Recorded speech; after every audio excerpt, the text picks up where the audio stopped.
Filosofía en tiempos de no filosofía Parques.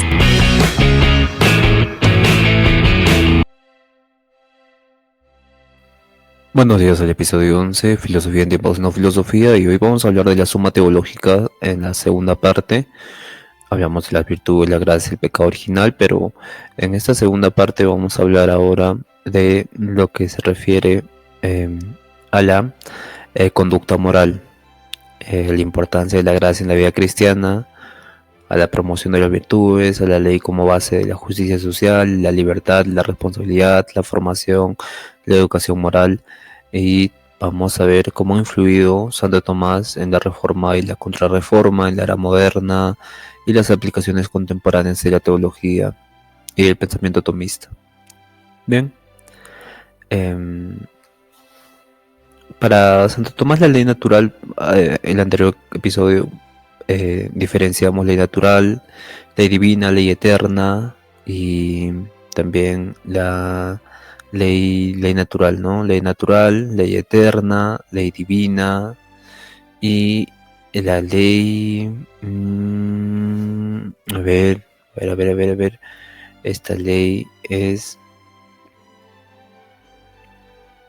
ley humana, ¿no? La ley humana. La ley humana, la ley natural, la ley eterna, la ley divina. Y que la ley eterna es la que es inmutable, es la fuente de toda ordenación y propósito. La ley natural es la que la razón nos indica cómo debemos vivir. Hay cierto tipo de conciencia entre discernir el bien y el mal. Esta ley natural nos permite acceder a eso. La ley humana, que nos habíamos olvidado, son las establecidas por los reyes, por las sociedades para promover el bien común. Y también estas leyes deben estar en consonancia con la ley natural para estar juntas. Y también, bueno, esta ley humana tiene que ir en concordancia con la ley natural, tiene que descubrir esa ley natural para el discernimiento. Y por último tenemos la ley divina, ¿no? La ley divina es algo que se refiere a las leyes reveladas por Dios, como los mandamientos, la doctrina cristiana, y esta ley trasciende la ley natural. Esa ley trasciende no la ley eterna, pero se acerca a la ley eterna, y es fundamental esta ley divina porque se da por revelación, y la revelación es otro tipo de adquisición de conocimiento, es un tipo más sutil de adquisición del conocimiento, y eso es sumamente importante para la filosofía tomista. Entonces, los principios morales derivan de la ley natural, permiten a los creyentes discernir el bien y el mal en diversas situaciones cotidianas, como el ámbito familiar, laboral y social, y el compromiso ético, la comprensión de la ley como un marco para la vida moral, impulsa a los cristianos a comprometerse con la justicia y el bien común, formulando actitudes de solidaridad y responsabilidad social.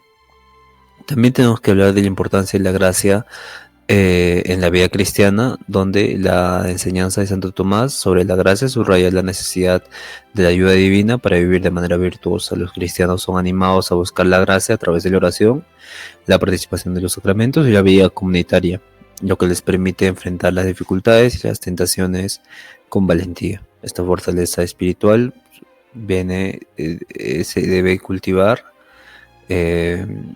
con la vida virtuosa, y esta es la gracia que los cristianos se ven animados a fortalecer con la oración, ¿no? A través de la oración se fortalece esta gracia en la fortaleza espiritual. También las confesiones y arrepentimiento es muy importante, debido a que la comprensión de la gracia como un don que restaura la relación con Dios después del pecado lleva a los creyentes a practicar el arrepentimiento y la confesión.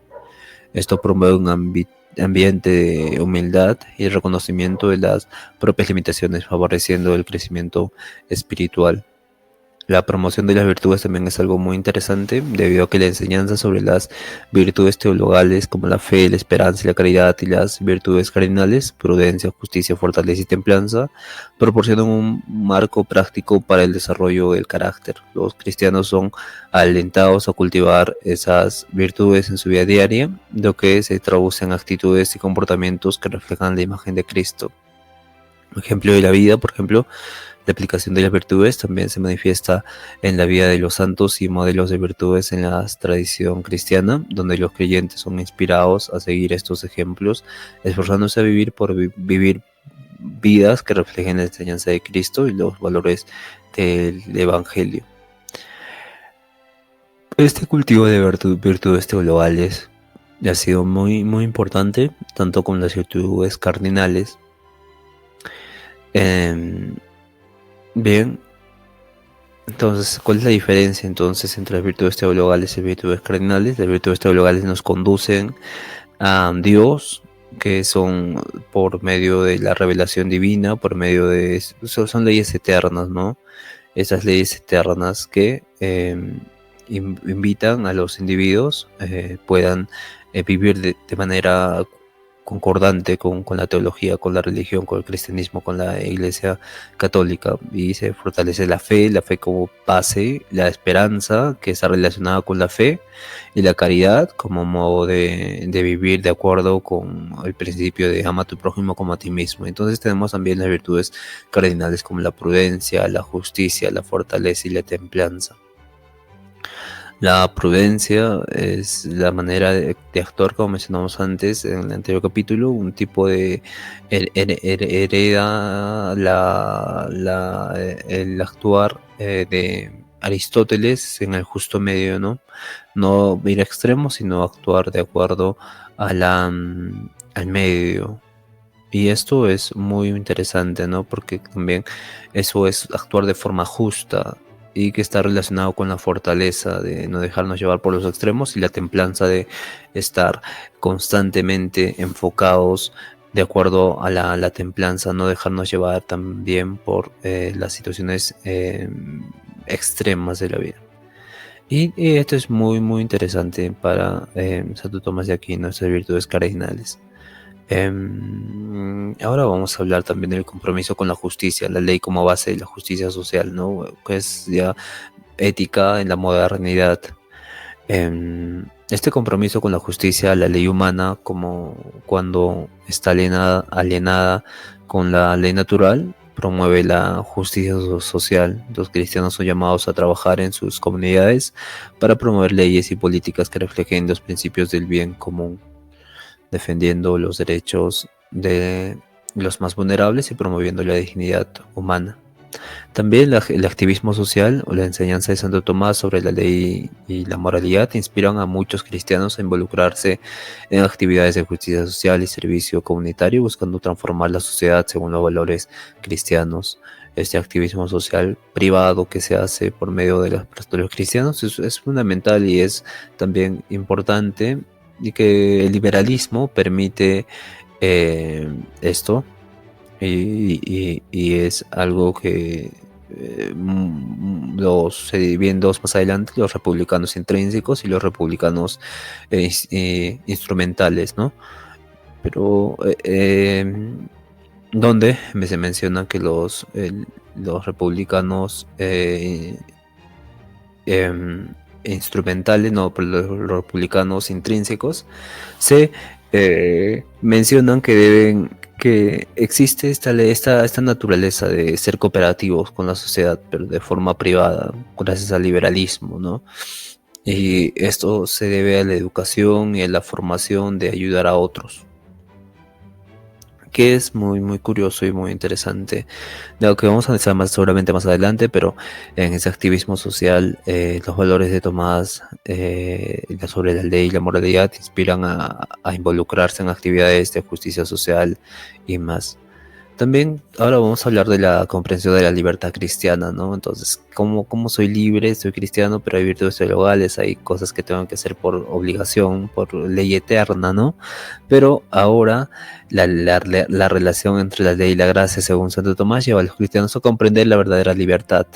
No, la gracia es muy importante porque es como un principio activador del ser humano que hace que actúe concorde con la ley divina que se le da a uno por medio de la gracia como revelación, y luego aprende esto y la ley eterna nace, y esto fluye en esa relación y que en esa relación con Dios, o en esa relación con la ley eterna y la gracia que Dios te da, hay una libertad.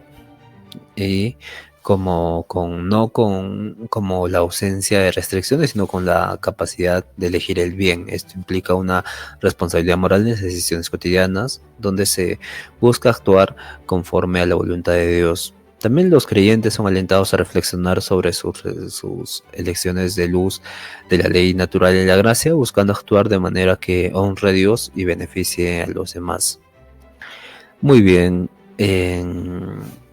La enseñanza sobre la ley y la gracia subraya la importancia de la educación moral en la formación de los jóvenes y los nuevos creyentes. Las parroquias y comunidades cristianas implementan programas de catequesis que enfatizan la comprensión de los principios morales y la necesidad de gracia en la vida cristiana.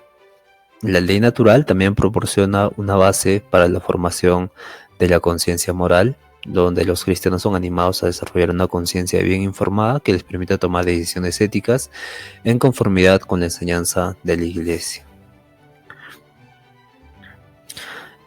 Otro punto importante es la escolástica medieval, ¿no? El desarrollo que ha tenido la teología escolástica durante la Edad Media, donde la escolástica se convirtió en un método dominante de la enseñanza en las universidades de Europa, donde los pensadores escolásticos como Alberto Magno, Guillermo de Ockham interpretaron y expandieron las ideas de Santo Tomás sobre la ley natural y la gracia, utilizando su enfoque para abordar cuestiones teológicas y filosóficas complejas.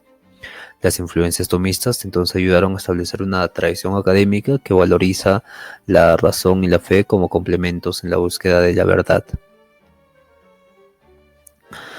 Con Martin Luther King, la reforma y la contrarreforma, que fue interesante durante la reforma, se enfatizó la idea de la gracia como un don gratuito de Dios que no depende de las obras humanas.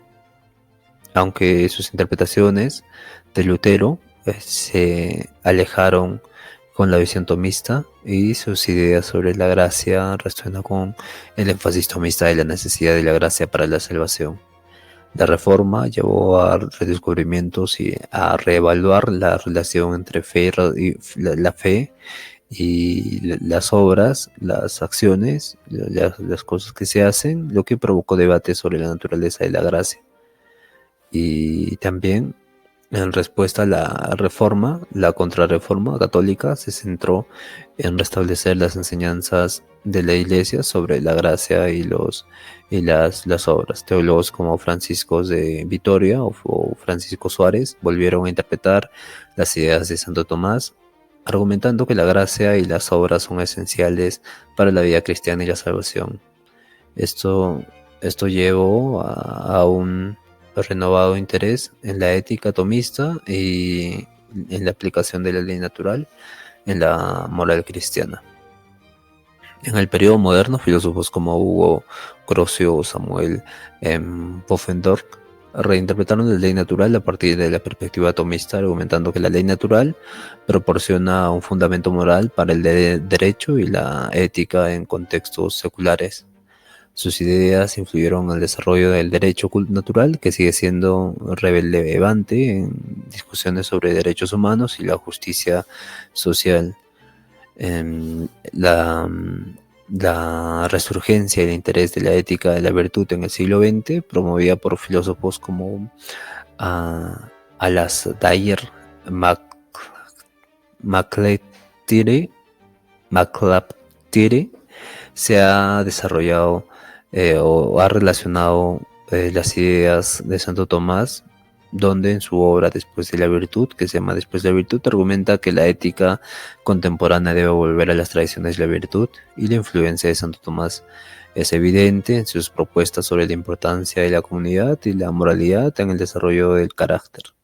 Hoy en día las ideas de Santo Tomás sobre la ley natural y la gracia siguen siendo una fuente de referencia a la ética cristiana, donde teólogos contemporáneos han revitalizado la ética tomista, enfatizando la importancia de la gracia en la vida moral y promoviendo una visión de moralidad que se basa en la relación personal con Dios.